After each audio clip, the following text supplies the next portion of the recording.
మనోజ్ గారు కలిసి అన్న సినిమా చూడండి అంటే, నేను సినిమా చూడను, నాకేంటో చెప్పే మొత్తం నేరేషన్ ఇచ్చేయన్నాడు. ఎందుకంటే మనోజ్ గారికి ముందు నాకు పరిచయం ఉంది, అన్నంత క్లోజ్ అనమాట. మొత్తం నేరేషన్ ఇచ్చిన తర్వాత కొన్ని సీన్స్ చూసి ఉంటుంది. అది చూసి లేదు మన నేరేషన్ ఇచ్చిన దానికి దీనికి అసలు వేరే ఉంది, అసలు వద్దని పక్కన పెట్టేశాడు.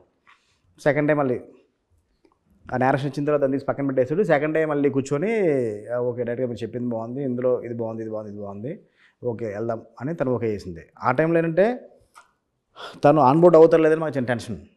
ఎందుకంటే తను వేరే సినిమాలు కమిట్ అయినాడు, డేట్స్ ఇష్యూ మేము అనుకున్నాం కదా, డిసెంబర్ కానీ పొంగల్ కానీ రిలీజ్ చేద్దాం అనుకున్నాం కదా. ఆ టైంలో ఇంకా మిరాయి షూట్ ఉంది, మనకి డేట్స్ సెలెక్ట్ చేసే ఇష్యూ అదొక ప్రాబ్లం ఉందన్నమాట. అలా వాళ్ళ షెడ్యూల్స్ కొంచెం షెఫిల్ అవ్వటం, నేను గ్యాప్లో ఇస్తాను పర్లేదు అంటాం, ఓకే అని అన్న తర్వాత అనుకోకుండా ఒకటి స్టెచ్ దొరికింది మాకు. అదొక మిరాయి ఒక భారీ షెడ్యూల్ సంథింగ్ అబ్రాడ్ వెళ్ళి అవుట్డోర్ వెళ్ళి సంథింగ్ ఇష్యూ అయితే వచ్చారు. అందువల్ల ఒక స్టెచ్ దొరకడం వల్ల మేము అనుకుంటే సినిమా ఫినిష్ చేసాం.